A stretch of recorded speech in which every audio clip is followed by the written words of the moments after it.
Good morning, good afternoon, good evening all over the world. Dobson 777A here.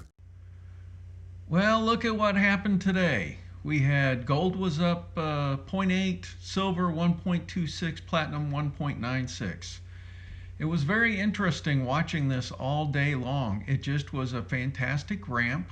We started the day with gold below 1800 and it came all the way up to 1810.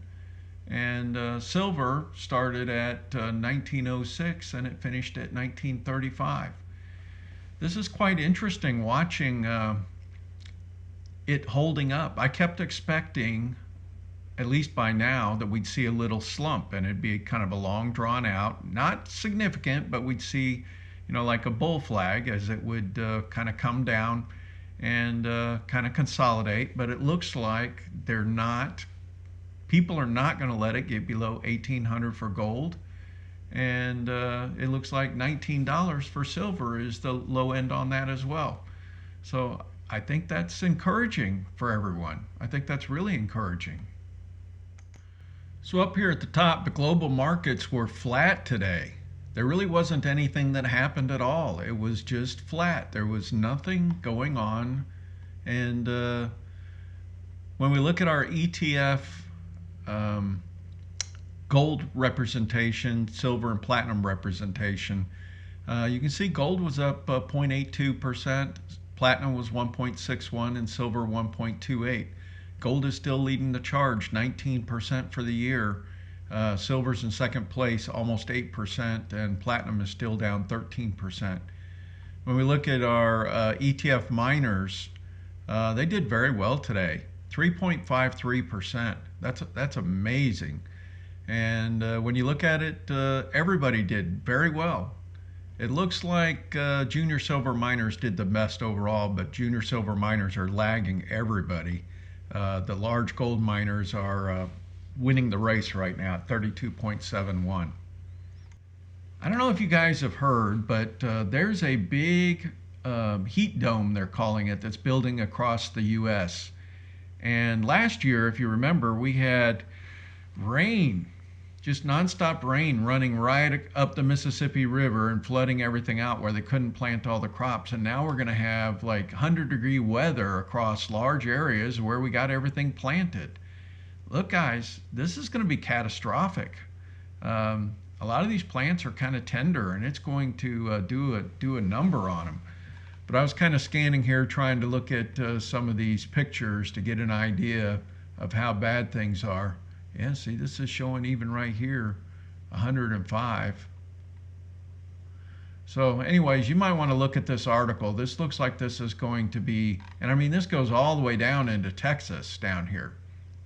So it's like the whole U.S. is getting toasted here. Man, we better start saying prayers for our country because we already are very limited in our food supplies. And speaking of that, I actually harvested some corn today. I harvested some butternut squash and cooked some butternut squash today, some zucchini. And so I'm, one of the things I didn't realize, and I put a note in the community section, is when you're fasting, you're really not supposed to eat meat. You're supposed to primarily eat vegetables. So, vegetables have always been just kind of like a side item for us. And so this is going to be interesting to try to, this last 2 weeks, to just focus on veggies. So anyways, that's, I did some butternut squash today and ate one. And I can't really tolerate butter, so I just did salt and pepper on it. It wasn't the greatest, but hey, it's food, right? I don't know if you saw this article here. It's the preppers that are laughing now. Think about everything that has happened this year and how I've been giving you a heads up before a lot of these things. We had shortages and stuff, just like the Procter & Gamble. I'd mentioned that, their products were pretty much all assembled in China, and therefore make sure you got all your hand soaps, make sure you got dishwasher, clothes washing things, and we all were able to get our stuff before a lot of these shortages occurred. Later, all the flowers and other things all kind of started disappearing. But if you had been following me for a year, I'd been talking about getting all your canned goods, getting them in place, getting, a bunch of rice, all that kind of stuff, and it really would help. Now, I'll tell you, because of what I've been going through, I'm just not really eating still, and I'm losing weight. I'm down to 201. That is the lowest I've been in a long time. It won't be long before I'm below 200, and I'm hoping I can level off at 190. I do not want to blow away.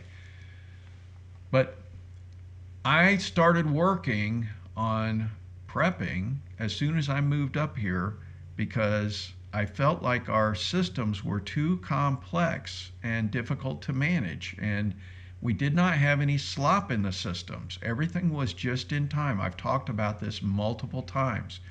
So I want you to make sure that you are still doing what you can to be prepared, because this is going to be a problem for a long time. This COVID's not going away.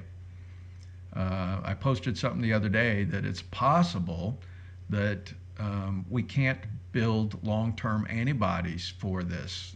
It looks like some of the recent studies and reports across the world have been coming in for months saying that people have been getting COVID 2 times.